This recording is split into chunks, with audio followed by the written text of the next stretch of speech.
नमस्कार, स्वागत है आप सभी का। आप देख रहे हैं हमारी खास पेशकश G20 विश्व कुंभ। मैं हूं आपके साथ प्रीति सिंह और मेरे साथ है मेरे सहयोगी विशाल दहिया। भारत की अध्यक्षता में 9 सितंबर को शुरू हुए 2 दिन का जो G20 शिखर सम्मेलन है, आज उसका दूसरा दिन है और आखिरी दिन है।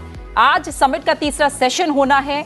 आपको बता दें कि 9 सितंबर को 2 सेशन हुए थे। पहले सेशन में नेताओं में डिक्लेरेशन पर सहमति बनी और दूसरे दिन सम्मेलन की शुरुआत होने से पहले आज विदेशी मेहमान दिल्ली के राजघाट पर महात्मा गांधी को श्रद्धांजलि देने पहुंचे, जिनका स्वागत खुद प्रधानमंत्री ने किया। G20 के आज के तीसरे सेशन में एक भविष्य यानी वन फ्यूचर पर चर्चा होनी है। यही चर्चा की थीम होगी। 2 सेशन कल हुए और इससे इतर आपको बता दें कि आज का जो कार्यक्रम है उसमें प्रधानमंत्री नरेंद्र मोदी फ्रांस के राष्ट्रपति इमानुएल मैक्रों के साथ दोपहर के भोजन पर बैठक कर सकते हैं, इसकी पूरी संभावना है।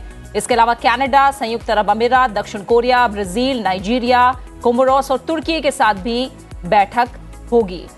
पहले दिन नई दिल्ली लीडर्स डिक्लेरेशन को सर्वसम्मति से पास किया गया और पहले दिन की बैठक में सेशन की चर्चा की जो थीम रही वो एक पृथ्वी थी, दूसरी थीम एक परिवार और आज तीसरा जो सेशन होना है उसमें वन फ्यूचर पर चर्चा की जाएगी। क्या है आज का पूरा कार्यक्रम, क्या रहे हैं G20 के हासिलात, आज करेंगे इसी पर चर्चा और विश्लेषण।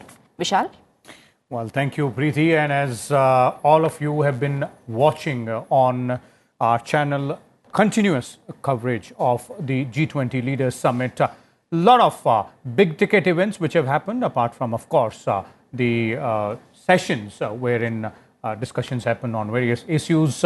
As Preeti was pointing out, Leaders Declaration, the Delhi Leaders Declaration for this year's G20 Leaders Summit was agreed unanimously. That is a significant and a very important achievement given the fact that in the previous G20 Summit in Indonesia as well, we'd seen a lot of differences which had cropped up on various issues, but this time around specifically on geopolitical aspects, there is a complete consensus on those issues in the declaration. Apart from that, the biofuel alliance, a very significant one with India at the helm of affairs out there, just like the solar alliance which was launched a few years ago. Biofuel alliance has also been formally announced during the first day of the G20 Leaders Summit. And then if we look deeper into various aspects of the G20 Leaders Declaration, then all aspects starting from energy to climate change to trade issues, supply chain issues as well. And of course, issues like world economy, terrorism and cybersecurity, all have been deliberated upon, and all the leaders world leaders have agreed on consensus in terms of dealing with those issues. A path ahead as well, various aspects. We'll keep on bringing those details. We will have experts joining us, diplomats and experts from the industry, from various fields, be it energy as well, the renewable energy sector also, and various other sectors, cybersecurity, who will dwell further upon all these aspects and will tell us in detail as to what are the tangible outcomes, what kind of impact these issues which have been discussed and these agreements which have been agreed upon rather by the leaders in this summit will have on the global stage. And of course, India's increased stature at the world stage, which is now pretty much clear with this G20 summit, India ensuring that all issues are tackled and deliberated, discussed, and the path forward is also focused upon. Preeti? बिल्कुल। और लगातार आप screen पर देख रहे हैं आज का जो कार्यक्रम है, आज सुबह से क्या कुछ रहा और आगे किस तरह से आज कार्यक्रम अहम रहने वाला है, वो तमाम डिटेल्स इस समय हम देख पा रहे हैं। G20 के नेताओं ने राजघाट पर जाकर बापू को श्रद्धांजलि अर्पित की और वहां प्रधानमंत्री ने खुद सभी नेताओं का स्वागत किया। इसके बाद आज तमाम द्विपक्षीय वार्ताएं हैं जो होनी है। इसके अलावा तीसरे सेशन पर चर्चा भी होनी है और कुछ खास मेहमान हैं जो इस समय हमारे साथ जुड़ रहे हैं, उनसे हम चर्चा को आगे बढ़ाएंगे। हमारे साथ गुलशन रॉय जुड़ रहे हैं जो कि farmer national cyber security coordinator हैं। गुलशन जी, आपका बहुत बहुत स्वागत है और शुक्रिया हमारे साथ चर्चा में जुड़ने के लिए। और राजीव नैन भी हमारे साथ जुड़े हुए हैं, सीनियर फेलो हैं IDSS से। राजीव जी, आपका भी बहुत बहुत स्वागत और शुक्रिया हमारे साथ जुड़ने के लिए। And we also have with us former Ambassador Gurjeet Singh and Mr. Sanjay Bhardwaj, a professor from the School of International Studies in JNU. और विशाल, इसके अलावा हमारे साथ डॉक्टर गुलशन राय भी जुड़ गए। जी बिल्कुल। साथ ही राजीव नैन आपने बताया, प्रीति जी वो भी हमारे साथ मौजूद हैं। Let us begin with you only, Mr. Nain, and let's start by talking about one very important aspect here, on which all experts, geopolitical experts, diplomatic experts, and security experts had their eyes as to how will it go about in this year's G20 Leaders Summit, and that is the issue of Ukraine. There seems to be a complete consensus here. So, in your views, when you analyze this, what significance does it hold, not only from the perspective of the fact that there is a consensus, but also the fact that the consensus has been brought about under India's leadership at G20? No, definitely it's very important development.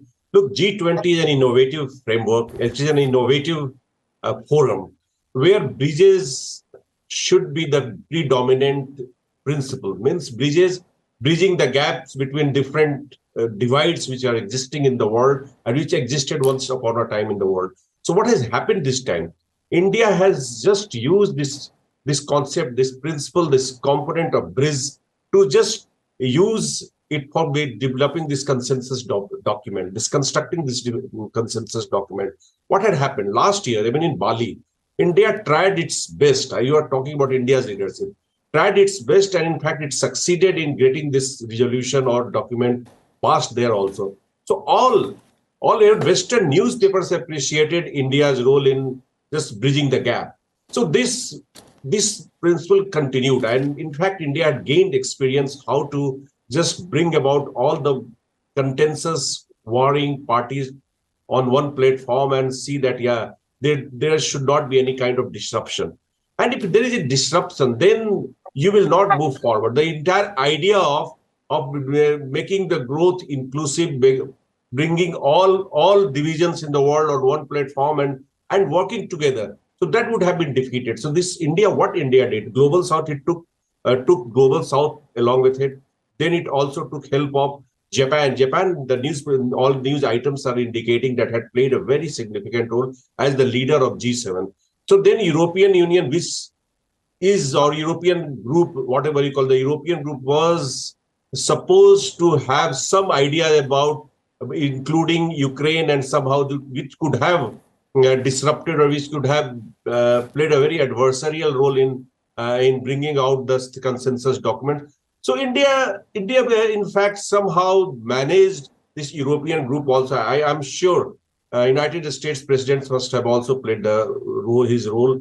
So what we finally witnessed is a great leadership of India, which is able to articulate global aspirations and which was able to somehow manage all the differences. And again, bridging the gaps. The bridging has been the important factor. So in bridging the different gaps existing in the world and providing a great leadership, and that would be definitely usher a new era in the global politics. Okay. बिल्कुल, इसे थोड़ा सा कूटनीतिक नजरिए से भी समझते हैं। गुरजीत सिंह जी हमारे साथ जुड़े हुए हैं। गुरजीत जी, जब कूटनीतिक के नजरिए से हम यूक्रेन की बातों को समझें, 4 बार जिसका जिक्र डिक्लेरेशन में है, और हम जानते हैं कि जो पिछला डिक्लेरेशन बाली में रहा था उसमें 42 बार इसका जिक्र था, और वो भी परिस्थितियां थी जब ये कहा जा रहा था कि हो सकता है डिक्लेरेशन पर सर्वसम्मति ना बने। उस पर अब हमने देखा पहले ही दिन जिस पर सहमति बन गई, इंटरनेशनल मीडिया की कवरेज में भी ये कहा गया कि जो एक्सपेक्ट नहीं किया जा रहा था वो हमें दिल्ली डिक्लेरेशन में से निकलता हुआ दिखाई दिया है। ऐसे में कूटनीतिक नजरिए से आप इसे कैसे समझते हैं, जब 2 ब्लॉक में 2 धड़ों में दुनिया बटी हो, उस बीच इस डिक्लेरेशन को सर्वसम्मति से पारित करना?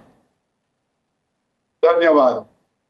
सबसे पहले तो मैं कहूंगा कि ये भारत कूटनीति का एक बहुत अहम दिन था कि उन्होंने एक फ्रैक्चर्ड वर्ल्ड को कंसेंसस में बदल दिया। दूसरी बात है कि जैसे विदेश मंत्री ने कहा, बाली वॉज बाली और new Delhi is new Delhi, क्योंकि दुनिया स्टैटिक नहीं है, दुनिया बदल रही है। तो जो बाली में रूस की पोजीशन थी, जिसको चीन का समर्थन था, वो थोड़ी वीक थी और पलड़ा G7 का भारी था। लेकिन यूक्रेन का युद्ध उस प्रकार नहीं है अभी, तो इसलिए जो G7 के देश हैं उनकी पूरी कोशिश थी कि रूस को G20 में एम्बैरस किया जाए। भारत की कोशिश थी कि हम कोर इशू जो डेवलपमेंट और इकोनॉमिक की हैं उन पे हम अपना अटेंशन फोकस करें। इसलिए जब भी ये देश बोलते थे कि we want India's presidency to succeed, सबसे जरूरी बात थी कि यूक्रेन पे अपना नजरिया बदलिए। तो मेरे ख्याल जो हमारा कंसेंसुअल इश्यूज के ऊपर एक सक्सेस है वो था हमारे जो G7 के मित्र हैं उनको परसुएट करना कि हम सब्सटेंस ले आएंगे लेकिन रशिया को ओपनली क्रिटिसाइज नहीं करेंगे। और यही बात रशिया को जकार्ता में समझाई गई जब विदेश मंत्री लैवरोव से मिले, और चाइना तो उसके पीछे आ गया। तो ये बहुत बड़ी एक डिप्लोमेटिक सक्सेस है, क्योंकि India is now the leading consensus builder, and most unexpectedly, because nobody expected that a leader statement will emerge and it will emerge on day one. Gurjeet ji, क्या आप मान रहे हैं कि जियो पॉलिटिकल गिफ्ट भी है एक तरह से रशिया को, और अगर पुतिन होते तो वो एक तरह से खुश होते, क्योंकि यूएस यूके सभी देश जिस तरह से सर्वसम्मति उन्होंने जताई है, तो क्या आप मानते हैं कि इसको ऐसे भी देखा जा सकता है?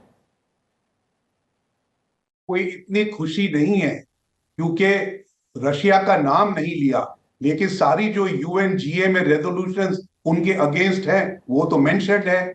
जो जो उन्होंने यूक्रेन में वायलेशंस किए हैं यूएन चार्टर के, वो सब मेंशन्ड है।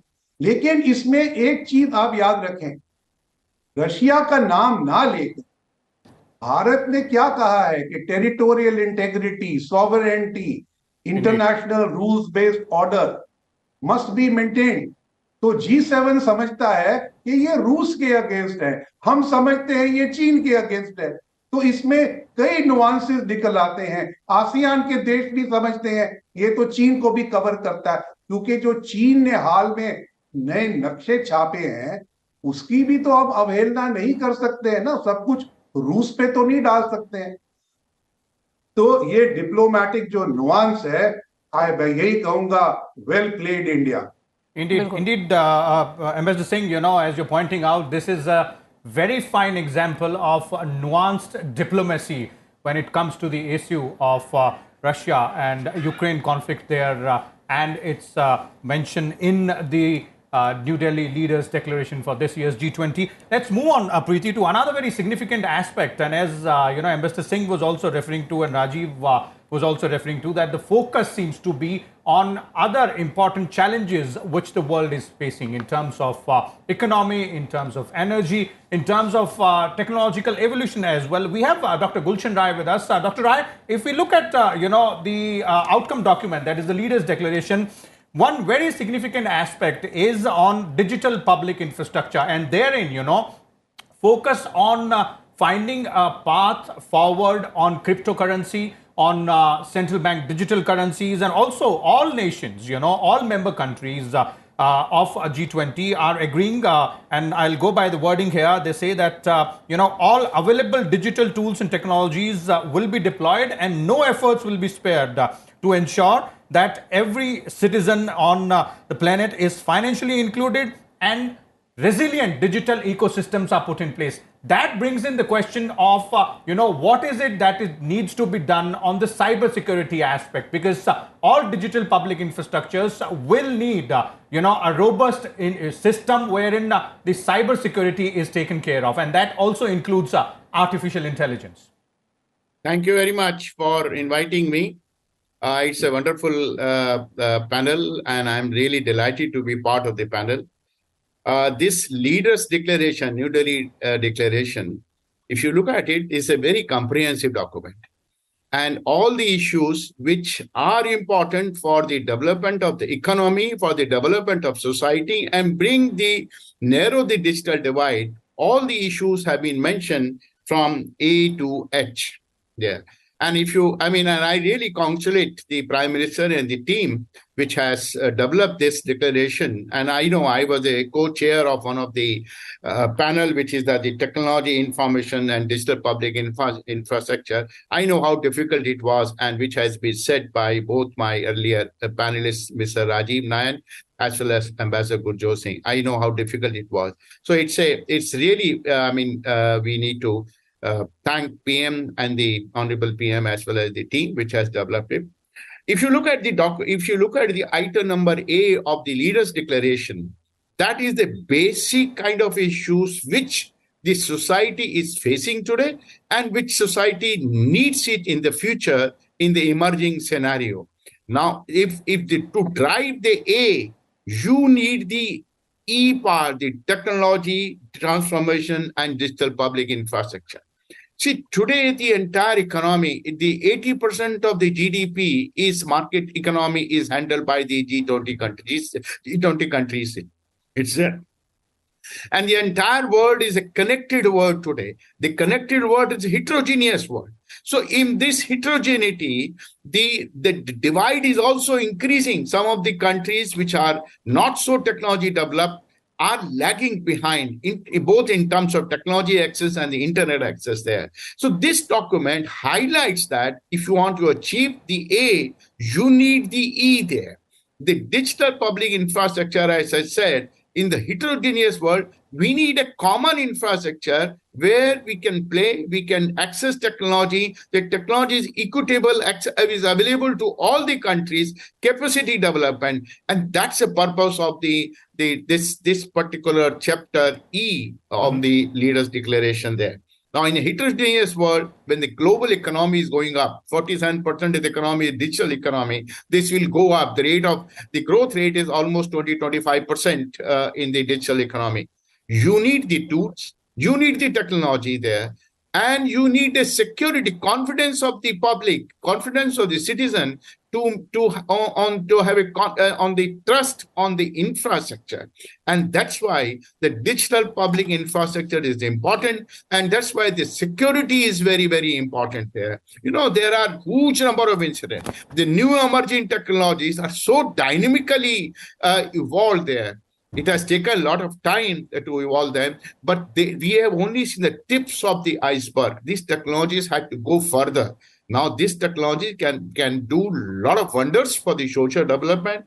And if some glitch happens by whatever means, whether it's in the system fault or someone hacks it there, it can create a havoc also with the entire system, because it's network society. Okay. All our critical information infrastructure, you take over the power, you take over the banking sector, you take over stock exchange, all the energy system, they're all linked with that. And if you have to drive the agenda of the climate and energy, it's a technology which has to do that. And that's why the technology is an important aspect in this Leaders' Declaration. I welcome it. And I hope these are the statements, these are necessary kind of a thing. And we need to really work together to achieve in terms of the technology, in terms of standards, in terms of the policy, so that the entire thing is seen homogeneous for the growth of the society. Okay. Dr. Rai, we'll come back to the technology aspect, and there are various, subcategories there as well, which need to be further focused upon, as you're pointing out, the use of technology to finding out solutions within, the challenges which are there, the world is facing on the economic front as well, on various other aspects. But coming back to the diplomacy part, another very important thing, and since Ambassador Singh is with us, he would be in a better position to elaborate upon that. Ambassador Singh, I'd like to bring you back in here on the issue of African Union becoming a full-fledged member of G20. You've been an ambassador there. You've been India's representative in Ethiopia and African Union also. So, in terms of its significance, one, African Union being a part of G20, and again, India helping all these efforts.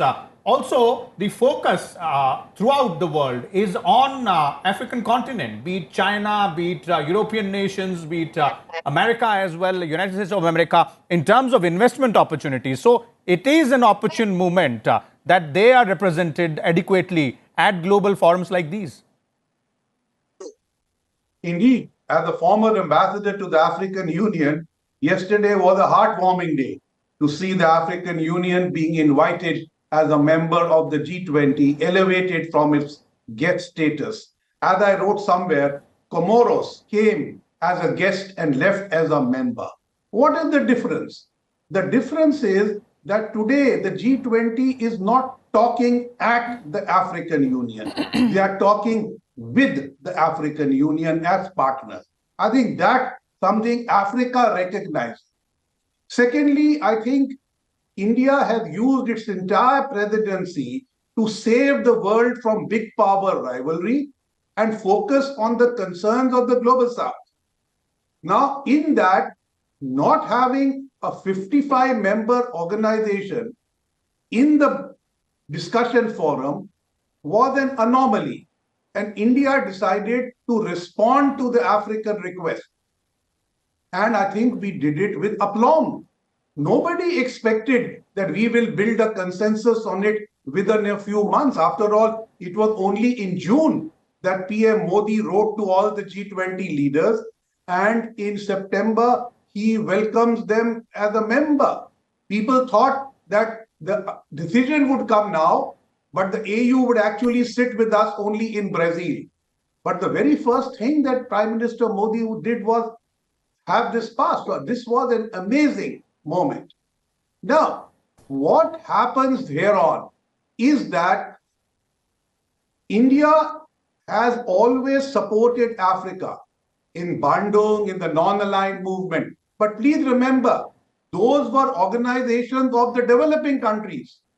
This is the first time anybody has championed Africa into a global forum as a full member. That is significant. Africa's membership on a permanent basis of the UN Security Council is a distant dream. But India realized this dream of Africa to be on the G20. In February this year, the African Union Summit passed a resolution asking for a permanent seat on the Security Council and on the G20.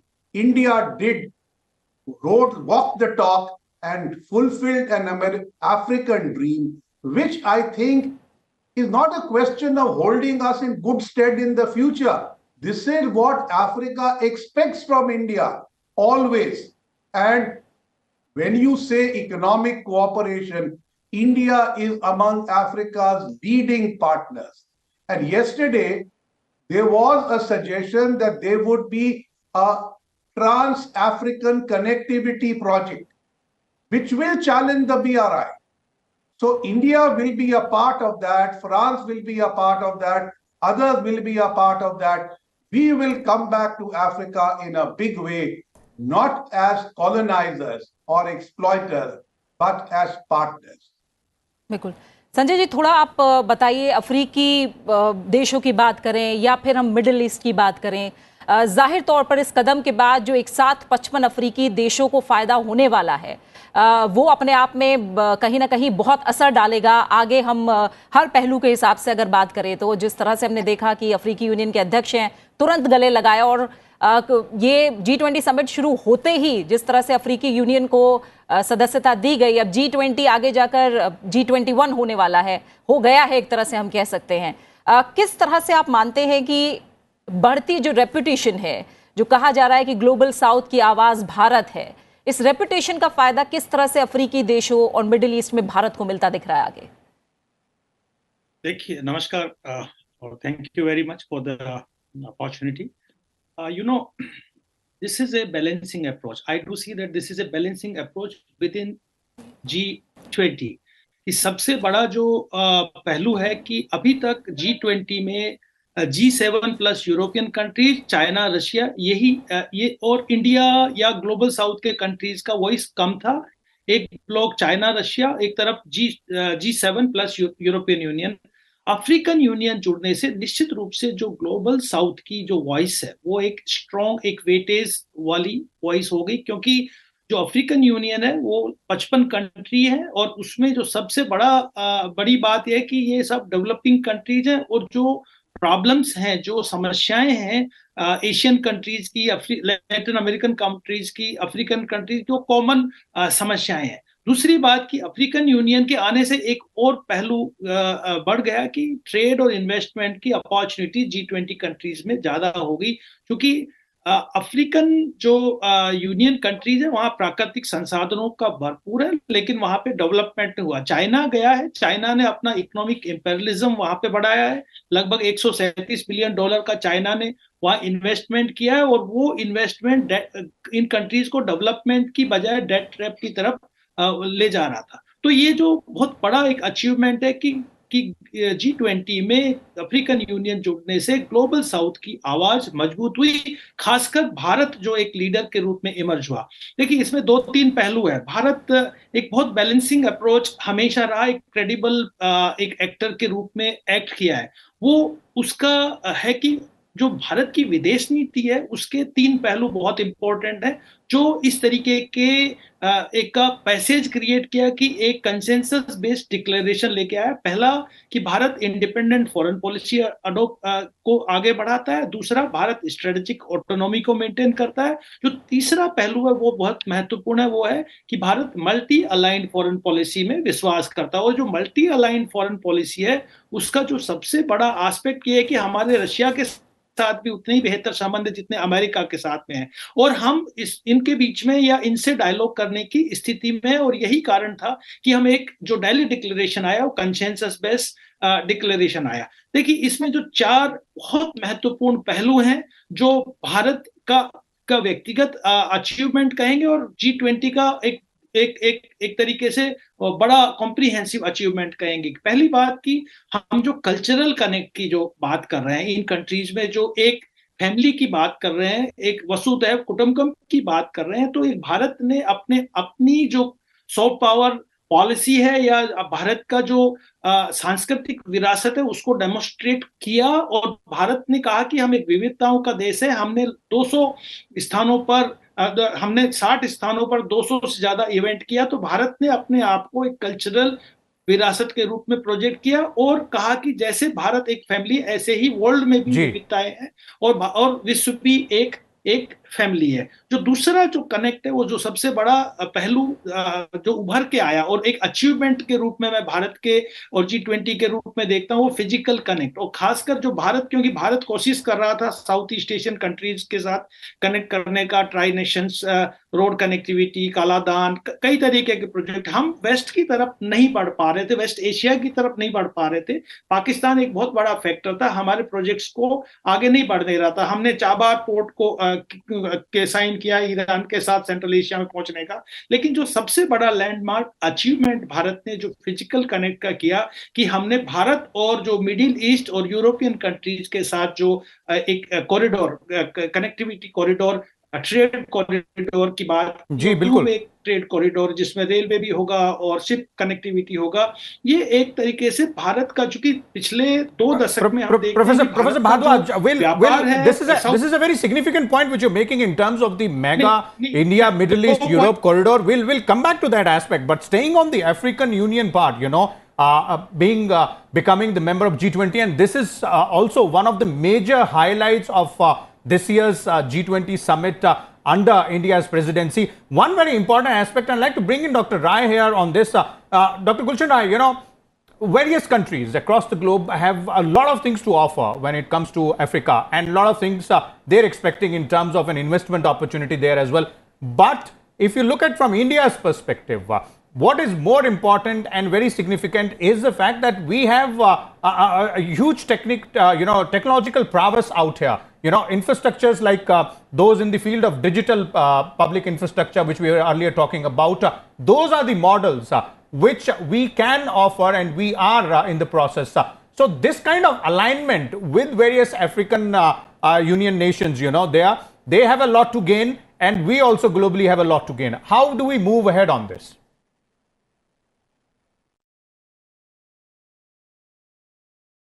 Okay, looks like Dr. Roy is not with us right now. We'll come back to Dr. Roy on that aspect. But okay, Dr. Roy is back with us. Dr. Roy, vis-a-vis African Union, we were talking about how digital technology prowess which India has, and specifically in the field of digital public infrastructure, that can benefit, our African partners, and we have an advantage out there which our partners in Africa can go ahead and cash in on.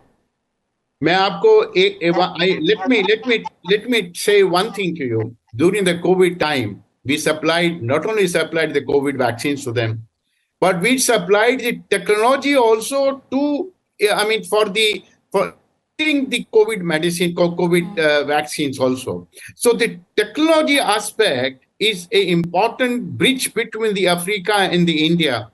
Capacity development. I have been to several African countries, and they are very much interested to have a cooperation with the India, particularly in terms of technology there. They look towards India. So this factor, China is engaged in putting up the construction kind of things there in the real estate, but India is engaged in the technology aspect there. So I said we did a wonderful job. African Union really applauded the India when we supplied not only the vaccine but the technology also for entire citizen. Tracking the citizen, the kind of a vaccines was installed to them, injected to them. So I think this whole technology part is an important aspect Africa Union is developing there. And they realize that the technology is the backbone, is the underlying kind of a component which will put them in the social development as well development of the economy that is in there. And they fall back on the India as far as the capacity development is concerned there. Okay. All countries are looking towards India, towards the technology and the capacity development, the digital system there.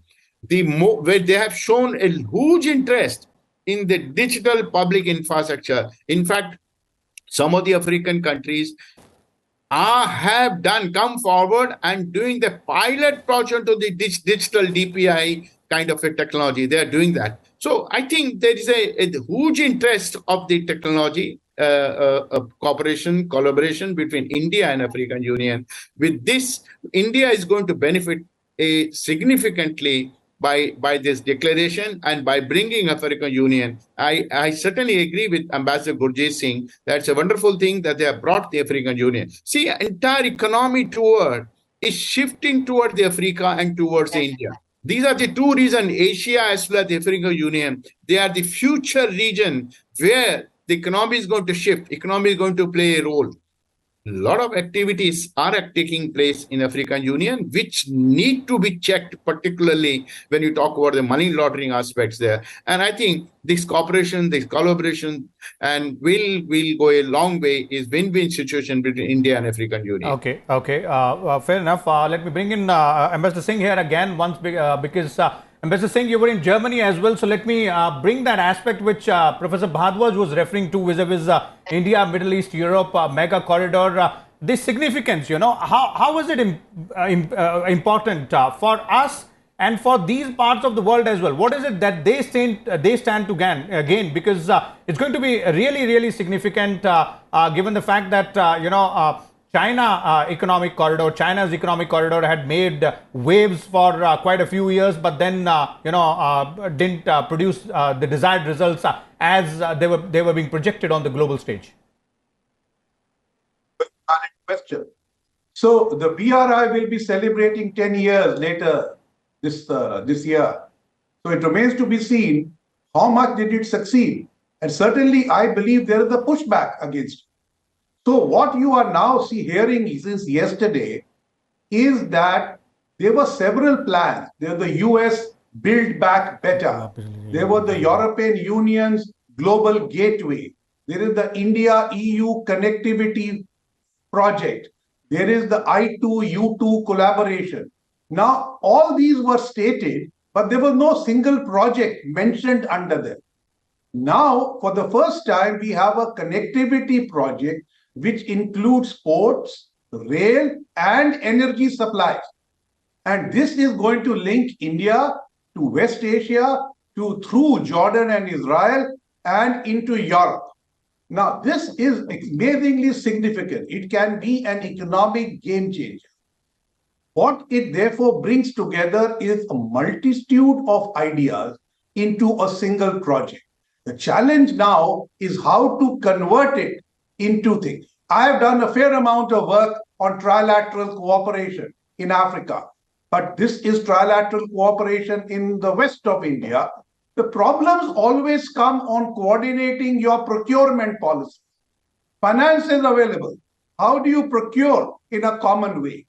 Now, at the same time, it seems yesterday that France announced the, connectivity in Africa. Now, all these are challenges to the BRI, but they are also challenges to ourselves to do things more. And I think significantly what it means that what connectivity we are working on in the Indo-Pacific, we are not content.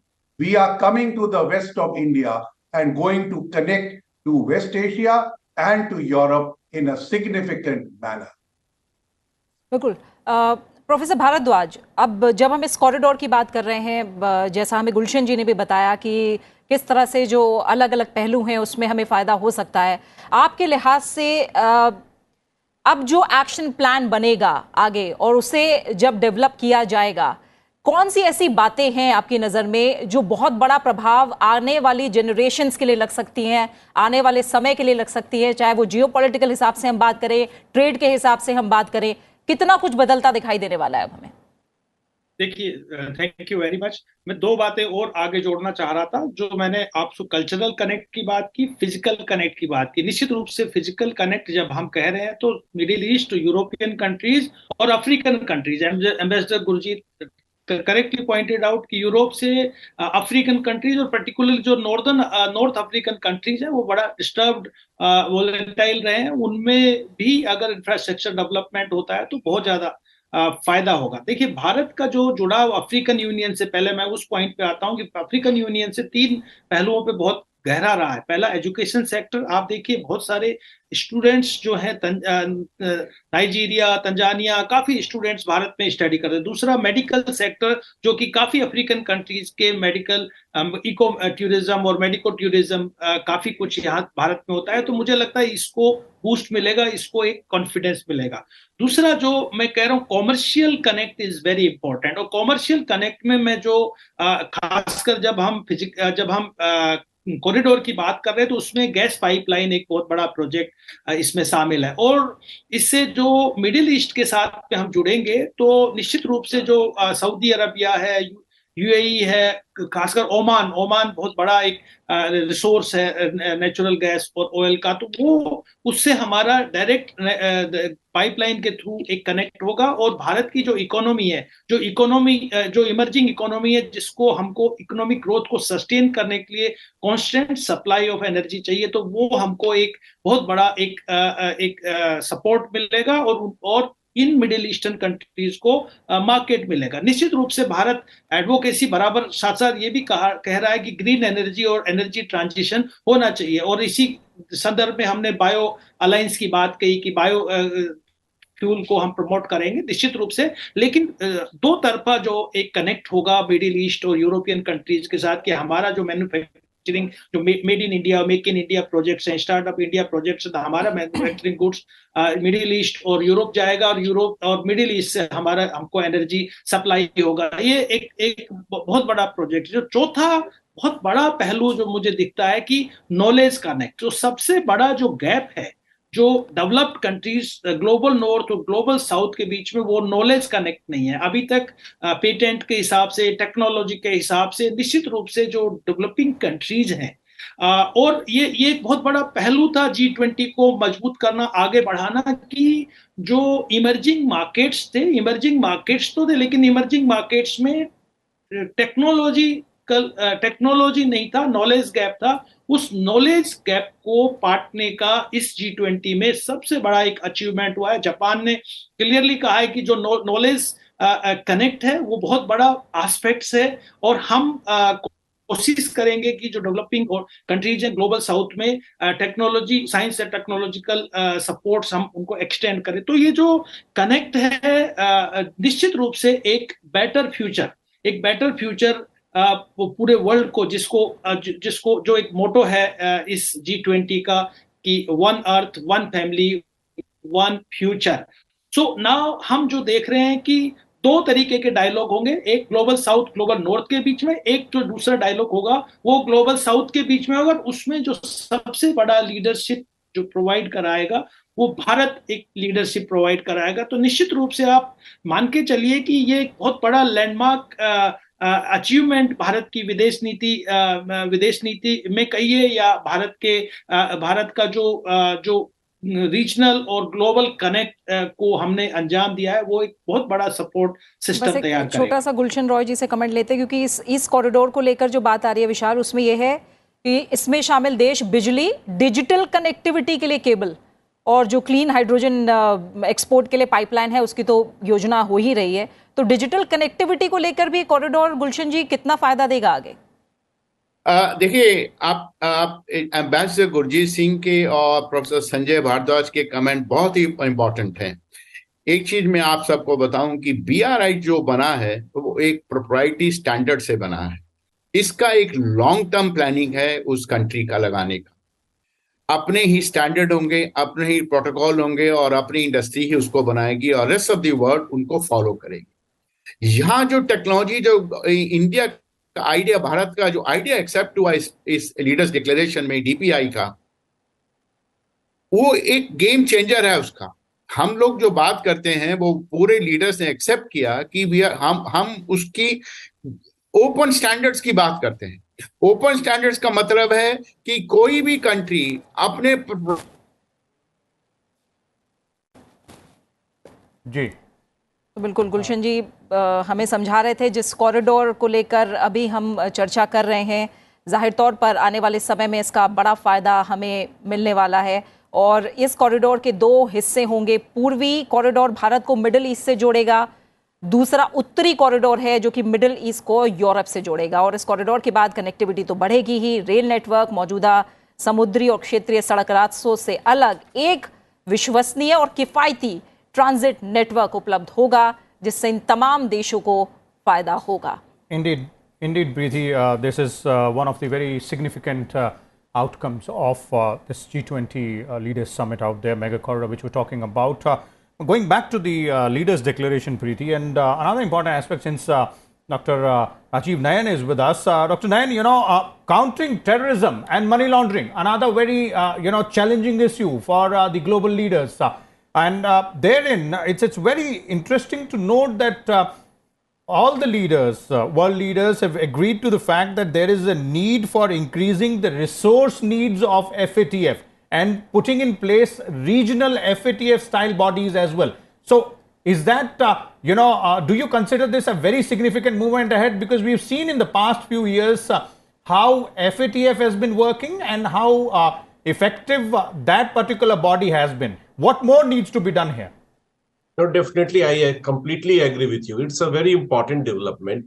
When this G20 process started, or G Summit process started this year, generally people believed that there would be no focus on security. The countries would try to attend to avoid security element, which could be a dividing factor. But finally, it turned out to be that you cannot ignore any issue which can have an impact on your economic growth. And definitely, we all know that terrorism has been a factor in the economic growth of the world. So it has affected the stability of the region, of any country. So, yes, of course, I think the better sense prevailed, and the participant discussed about terrorism. And coming to this FATF, we all know, has turned out to be a more effective body than the United Nations. In fact, the way it cornered Pakistan and forced it to take some corrective measures, at least, even some may still say that it is all the measures are still eyewash, yes, that I agree with. But at least it cornered, it highlighted the role Pakistan has been playing and the role FATF can play in at least bringing some changes in the countries which have sponsored terrorism. So definitely it is an important step. And now coming to the regional part. Yes, the regional part is slightly contentious because what happens, at times it becomes difficult to define the region. And the region in which terrorism is at display, and especially the security realm, we find sometimes how how to put it forward. But once you have got a right intent, then all these problems, all the challenges may be overcome. And in our region, whatever they say, whether they include what they just say South Asia, or they say, okay, expand the region, bring in Southeast Asia, or bring in even West Asia, I think we should not have any problem. And we can have one regional, and it could be extended regional, it could be a new region. So I don't think there should be any problem in accepting that, okay, so construct a new region. But what is more important is the elements which should be pushed forward, and FATF next stage should be really focused upon. What is happening, just resolution is there, and some measures, all ready-made old measures are brought forward. So now we have to see where the gap comes in, and the need should be as to bridge that gap, to fill in that gap. If that gap is not filled in, then what happens? Sometimes the countries which are masters in sponsoring terrorism know how to befool the world by just creating some facade. And Pakistan is a master of it. So there could be other countries, and just because we face Pakistan's terrorism, so we generally keep talking about Pakistan, but there are other countries which may be doing so. So I think this kind of, as the declaration has been, the declaration shows, that very detailed plan can be worked out. This declaration is superb. It is quite significant in terms of providing details of each issue area. Whether you pick up women, gender, education, culture, corruption, connectivity, whatever you name the thing. I mean, in geopolitics, just now Ambassador Singh had in the previous segment told that how it has balanced the aspirations of the country. And very interestingly, we must congratulate those who had drafted. No one should feel defeated. Even when the resolution, the UN resolution has been referred to, it very clearly says that country position, our national positions and resolution adopted, means it has given place to all the country positions. So no one can say that, oh, this overwhelmed or that overwhelmed or UN resolution overwhelmed. So basically, countries' positions have been contained. So it is not that UN resolution has been just given place, even if it has been, it has got certain meaning, but no country's position is compromised. So this is the key to success. Similarly, on terrorism also, many areas have been pointed out, and I think this in the coming future, I'm quite sure that more work may be done by how China behaves. Sometimes China is become an indirect sponsor of terrorism by supporting Pakistan. So that difficult part is there, but we are hopeful that other countries understand, and generally those who are participating in G20 process, including Africa Union, which is going to be a new actor and which will bring definitely new dimension to the entire interaction process, will contribute significantly to the core principle or the core objective of G20. It should not, we just wish it should, the inclusion of Africa Union should not become another battleground of ideological battleground, the global south or global north battleground. And we are hopeful that it is a solution-oriented body, and this solution-oriented approach will continue to guide the forum, the process. Only then we can overcome challenges. And India has provided that is pretty much evident in that long declaration which all of us have glanced through and read carefully since yesterday, when it was announced and adopted, that is New Delhi Leaders Declaration. But on the nuanced diplomacy part, Ambassador Singh, I must bring you here, because it's not just about the Leaders Declaration. We've seen during the past 2 days and today as well, apart from the G20 discussions and the declaration as well, there have been several bilateral meetings which have happened, working lunches between Indian Prime Minister and other world leaders, pull-asides as well. Those meetings also give ample opportunities to deal with or move ahead with and discuss, various bilateral issues, given the fact that, there is a global consensus on most of them. In fact, summits, specifically physically held summits, give you this opportunity of bilateral with the host country, and B, bilaterals with other people attending. Now, I don't know if you know this, but Singapore and the UK during this G20 have signed a strategic partnership. Now, it is of no direct concern to us, but they are both our friends. Now, coming to India's bilateral, you know, the one with President Biden followed up the very successful visit of PM Modi to Washington earlier this year. So there was a meticulous follow-up of every aspect, and we now know which direction we are moving, what are the achievements so far, and what is happening. So that is quite heartwarming. Similarly, the bilateral with the UK Prime Minister, I think it brought out that the FTA has not happened. Even there were many promises by him and his predecessors. So the realities come out. I think a particularly warm bilateral was with Italy. And now I've noticed that between Premier Meloni and Prime Minister Modi, there seems to be a very good understanding. And Meloni is going to be the next chair of the G7. So I think that bilateral had much content, not only bilaterally, but how there would be coordination of the G20 agenda set by India by the G7 under Italy's thing. So similarly, I think there are many, and there is not enough time over 2 days to do all. But I think today there is a lunch with the French president on which also the content is very high. But I think Prime Minister Modi has been a most gracious host and taken out time to meet 15 leaders on this occasion. And of course, the Saudi Arabian leader will be on a state visit. So I think he will continue tomorrow. And that would lead to more bilateral efforts.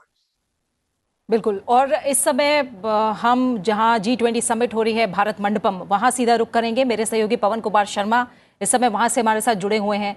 पवन, आज one future को लेकर चर्चा हो रही है, जो तीसरा सत्र है। थोड़ा हमें बताइए कि इस समय किस तरह की सरगर्मियां हैं और क्या कुछ अभी निकल कर आ रहा है वहां से बाहर।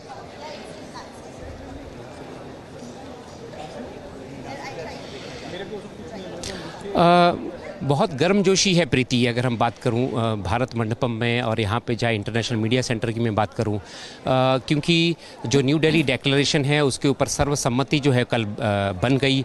बहुत बड़ा अचीवमेंट है, हम सभी जानते हैं। और उसके बाद जो है बॉडी लैंग्वेज ही बदल गई है। पूरे विश्व के जो नेता इकट्ठे हुए हैं नई दिल्ली में इस विश्व कुंभ में, तो क्योंकि आम सहमति तो बन गई, हर पॉइंट पे बन गई। और जो बाली इंडोनेशिया में हुआ था जिसमें सहमति नहीं बन पाई थी, जो ये विशेष बात करूं अगर यूक्रेन और रूस के युद्ध को लेकर, तो ये बड़ी सफलता इस मायने में है पूरे विश्व के लिहाज से कि सभी देश जो है इस पॉइंट पे राजी हुए कि यूएन चार्टर जो है उसको फॉलो किया जाए इस युद्ध के संदर्भ में भी। और वो चार्टर ये है कि कोई भी संप्रभु देश जो है सोवरेन कंट्री है, वो कोई किसी के ऊपर हमला नहीं कर सकता और जो उनकी अपनी संप्रभुता है उसको कायम रखना चाहिए सभी को। तो इसमें स्पष्ट रूप से ये हो गया कि जो दो खेमे बटे हुए थे, चीन और जो रशिया है, जाहिर तौर पे ये नहीं चाह रहे थे होंगे कि यूक्रेन के संबंध में फेवर में कोई चीज़ें आए। लेकिन अगर जर्मनी की बात करें तो जर्मनी ने स्पष्ट तौर पे, क्योंकि वो यूक्रेन का समर्थन करता है, तो खेमों में जरूर बटे हुए थे, पर कल ये चीज़ दूसरे सेशन के दौरान ही हो गई। और उसके बाद तो बिल्कुल खुशी की लहर ही है। और सभी देशों की तरफ से, चाहे वो राष्ट्राध्यक्ष हों, चाहे यहाँ के डेलीगेट्स हों, वो सभी कह रहे हैं कि ये बहुत बड़ी चीज़ है। और अमेरिकी राष्ट्रपति तो कह चुके हैं कि इट्स ए बिग डील। तो जो आज तक अभी जो तीसरा सेशन चल रहा है वन फ्यूचर को लेकर, उसमें भी क्योंकि डिक्लेरेशन होना है इसके बाद, और बड़ी गर्मजोशी है और सभी चीज़ों पे सर्वसम्मति बनाने की कोशिश अब भी होगी और उसके बाद डिक्लेरेशन हमारे सामने आएगा। उसके बाद बायलैटरल मीटिंग्स भी है प्रीति, लगातार हो रही है। प्रधानमंत्री नरेंद्र मोदी पहले ही दिन 8 तारीख की शाम को 3 राष्ट्राध्यक्षों से मिले थे, जिसमें कि जो बाइडेन जब पहुंचे थे तो वो सीधे उनसे मुलाकात की, बांग्लादेश के प्रधानमंत्री से मुलाकात की थी, मॉरिशस के प्रधानमंत्री से उन्होंने मुलाकात की। कल जो है वो जर्मनी से मिले, ब्रिटेन के सुनक से मिले। तो ये जितने भी राष्ट्र राष्ट्राध्यक्षों से मुलाकात लगातार जारी है और उसके बाद जो है आज भी ये बायलैटरल मीटिंग्स का दौर जारी रहेगा। और उसके बाद जो न्यू दिल्ली डिक्लेरेशन है जिसमें कि सारे तमाम मुद्दे हैं वो इसमें सामने आएंगे, उसके ऊपर सहमति बनेगी और सार्वजनिक तौर पे दुनिया के सामने वो तस्वीरें आएंगी जहां पे सारे राष्ट्राध्यक्ष हमें देखने को मिलेंगे। प्रीति जी पवन, आप नज़र बनाए रखिए वहाँ हमारे बाकी सहयोगियों के साथ, आपके पास हम लगातार वापस आते रहेंगे। And meanwhile we would like to thank our panelist who joined us for the last 1 hour. Ambassador Singh, Mr. Gurjeet Singh was with us, Dr. Gulshan Roy, Mr. Sanjay Bhardwaj, and Dr. Rajiv Nayan as well. Thank you so much for your valuable inputs out there. We are now joined by, a few more panelists. Let me first introduce, in the studio we have with us former Ambassador Sanjay Bhattacharya is joining us. Ambassador Bhattacharya, welcome to Sansad Television. As all of us are aware, that this spectacle which we are witnessing, not in terms of just visual spectacle, but also in terms of tangible outcomes on the global forum, nuanced diplomacy, which Ambassador Gurjeet Singh and others were earlier explaining to us. So, since you've been also a Sherpa with for BRICS and India's representative to various countries, including Egypt and Switzerland and Turkey as well. So, how do you assess the diplomatic efforts, and not only the efforts, India's diplomatic stature now at the global stage, given the fact that we managed to bring, consensus on the most contended topic, one that is Russia-Ukraine, and also, brought in various changes, including bringing in African Union to the G20 fold. Very significant outcomes there. So firstly, thank you very much for having me on the panel today. It has been an outstanding G20 Leaders Summit. Without exception, one could say that this has been one of the most exceptional ones in recent times.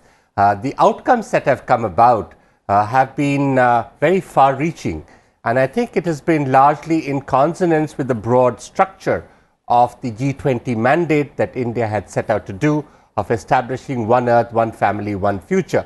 It also, in a sense, sets the agenda for the future, and I think that's what a lot of the discussion today will be.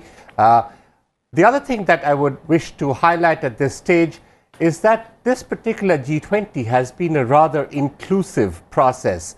Not only have we been able to bring in the participation and raise the voice of the Global South in a very appreciable manner, the inclusion of African Union was, of course, the crowning glory of that particular process, but also within the country, I think we've been able to bring this to the masses, to bring it to the people, different communities across the different states of India.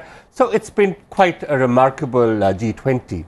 You mentioned about the diplomatic effort, and I must congratulate my colleagues who must have worked so hard on this. But I will add that this has happened because of two reasons. The first is, I think the agenda setting by India was rather appropriate and timely, and also something that resonated with the rest of the membership of the G20. We also had very strong support from various members, particularly those who are our partners in the BRICS, and of course many, many others. And so the very difficult issues, like you mentioned, on the Ukraine issue, the consensus, which was so difficult to reach even at Bali, was reached over here without any difference of opinion. And also there were other issues, for instance, on climate change, on debt relief and debt suspension. There were differences, and as you know, in the Bali, there were reservations on some of these paras, but in this time, in the New Delhi Declaration, there were none. The second thing that I think contributed to this was India's diplomatic efforts, and I must congratulate the team in particular that worked towards this, the leadership that they got, the very clear directions, the obviously arduous effort and hours of negotiations, thrashing out options. I understand several drafts were proposed to the members so that they could work out the language that was agreeable to everybody. Also, India's own position on the Ukraine issue. We have had a very principled position on the Ukraine issue right from the outset. It was not favoring one or the other, but basically based on principles on the sovereignty and territorial integrity of nations, the fact that aggression should not be encouraged, the fact that diplomacy and dialogue are the way ahead. And I think since we had such a very principled position right from the outset, it was easier for us, in a sense, to garner that support. But hats off to the team that has worked on this, the leadership and the negotiating mandate that must have been provided to them was critical towards achieving this great success. It's a very fabulous moment for everybody today. Okay, indeed, and we'll come to those aspects as well. One by one, all those issues, we'll discuss them in detail again. But let me first introduce other guests who have also joined us for this particular session. Mr. Sanjay Desai is with us. He's MD